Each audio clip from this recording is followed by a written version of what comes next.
In this video, we will show you how to set a timer for your window treatments using the Bliss app. On the top of the home screen, select Timer, then select the plus sign to add a new timer. The app will ask whether you want a shade timer or a scene timer.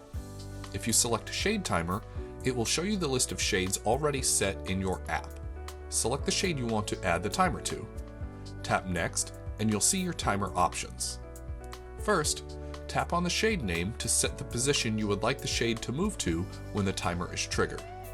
You can also tap on the star to simply send the shade to your favorite position. Tap Done when finished. Next, select which days you would like the timer to engage. Simply tap on the days of the week to select or deselect them.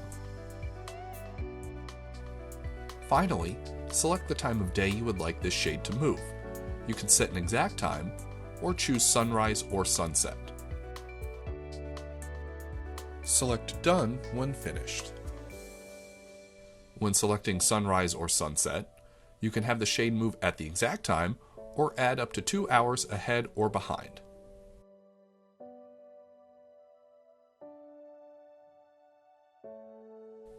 When setting a timer for a scene, follow the same instructions for setting the day and time. The shades will move to the set scene position.